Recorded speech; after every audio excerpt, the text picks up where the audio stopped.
Now to new reporting on a big problem in our community, dangerous drugs getting into the hands of our kids. Yeah, this is something we talk about way more than we should. Some kids are overdosing on opioids and some are sadly dying. Yeah, just this week, Loudoun County Public Schools announced there's been 10 overdoses at 6 schools this school year alone, which led Virginia Governor Glenn Youngkin to sign an executive order. It requires Virginia's Department of Education to tell all parents about school-related overdoses within 24 hours of them happening. Yeah, we know so many parents have questions about these overdoses. Why are they happening and how can you keep your family safe? Rafael Sanchez Cruz spoke to Loudoun County health officials tonight to try and get us some answers. Rafa, what did you learn? Yeah, that's right. Well, the health officials are telling us that these aren't the drugs that they warned us about when we were kids. They're saying every parent should be talking to their teens now about the risks of fentanyl.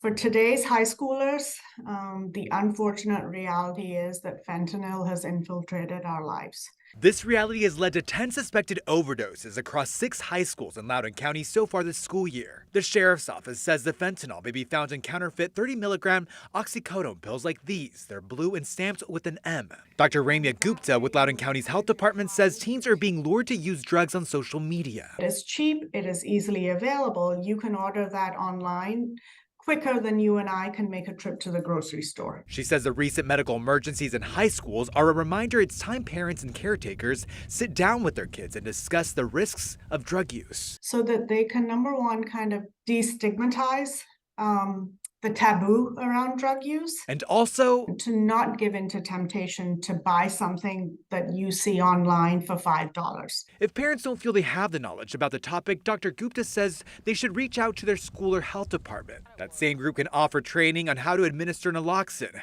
the medicine that rapidly reverses an opioid overdose. Jamie McDonald, who runs these monthly courses, says there are still a lot of myths surrounding how people should respond to these situations. Slapping or pinching or doing, really intense kind of vigorous physical response, trying to bring the person back to consciousness, thinking that if I can just get them to open their eyes, that will save their life, when in fact, really, that won't. The only thing that's really has a chance is administering naloxone and accessing EMS right away.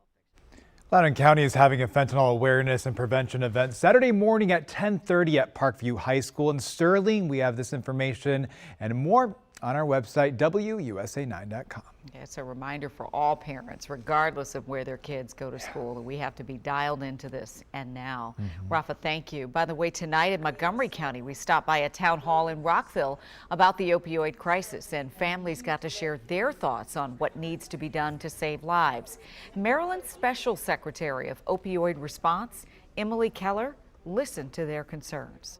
We just want to hear from our community partners in the community, what's working, what's not, what the state can do better. We're going to take all that information back and get to work. And one thing we'd like to see, it's frustrating because once our sons and daughters turn 18, we're out of the picture, the parents are out of the picture, and they still need help. Most people are not mature really until they're 25, but we have no way to really get in touch and find out what's happening and take care of them.